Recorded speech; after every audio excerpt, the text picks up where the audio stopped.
Hey y'all, Dennis here, Muddy Water Search and Recovery. And I'm sure most of you have seen the video that Alex put out this morning.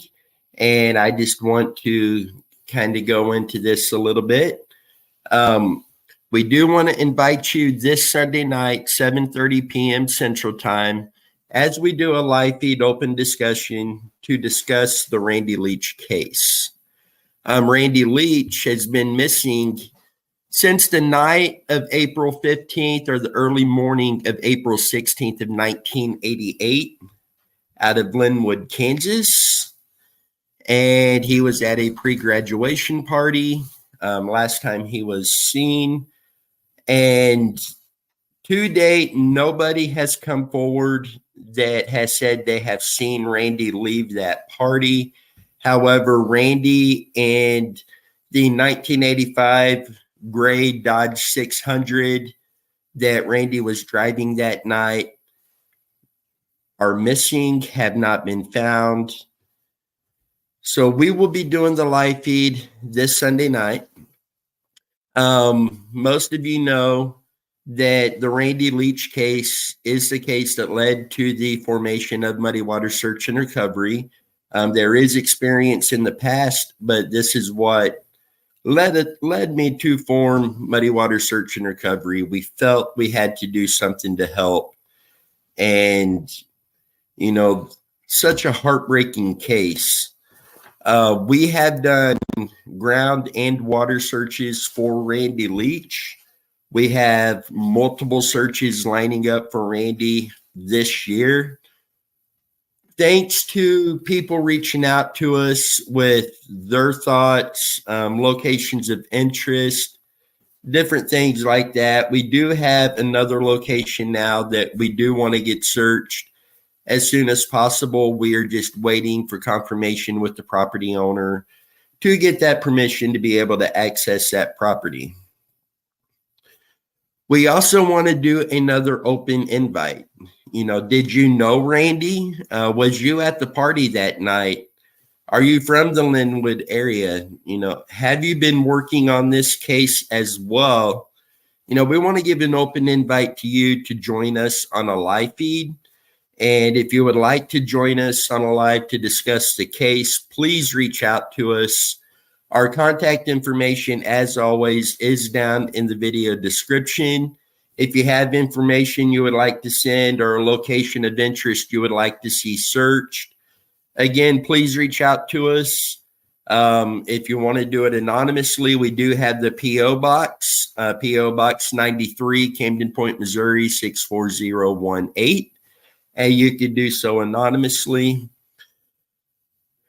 Randy's case, when you look at the theories that are out there, foul play, accident, other theories, I'll be straight up honest with you. I don't think nothing can really be ruled out. The one theory that made its rounds, and I believe that theory has really died down. I think a lot of people have looked at that and made up their minds one way or the other. I want it on the record. I do not believe that Randy's family in any way had something to do with his disappearance. And to kind of back that up, if somebody's guilty, they're going to want to sweep things under the rug. This family has not done that. When you are pushing at the courthouses, pushing law enforcement to find answers in a case, you're not going to do that if you're guilty, because that guilt will be found. It may take time, but it will be found. I've discussed many times, Alberta invited Megan and myself to come out to her house and meet with her and Betty and Larry. And I have to tell you, Alberta was a very, very sweet lady. Hurt. You can feel the pain of a mother missing her child. 17 years old, you're still a kid. and that was their only child. So on the record, I want to say two things before we get to the live feed Sunday night. Number one, I do not in any way think the family was involved. I hate that I have to bring this out, but how things get distorted as they go from person to person. Well, I seen Muddy Waters, they said this, and then the next person, it says this, and it changes. I want to make it clear, I do not believe the family are involved in the disappearance. I believe they are a grieving family who wants their son home. And number two, I do not believe that Randy committed suicide or going down those lines. I do not believe that took place or that happened. And I don't like that I have to bring this out like this, but again, in the past, I spoke about Randy possibly going a different direction when he left the property than what people would think. Could have accidentally driven off the road, had an accident, and just not be found. And somehow that got misconstrued and came out that Muddy Waters said that Randy committed suicide. I do not in any way, nor have I ever thought that that is what happened in this case. I lean more towards the foul play or an accident.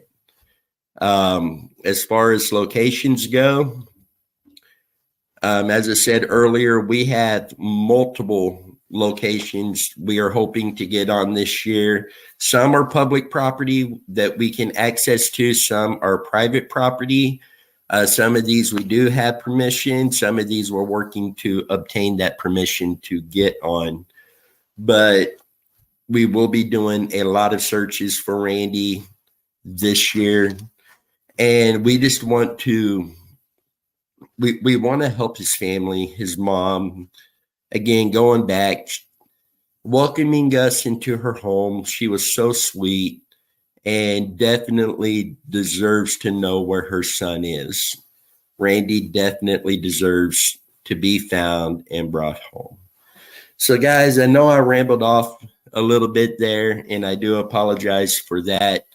But don't forget, this Sunday night, 7:30 p.m. Central Time, we will be discussing the Randy Leach case.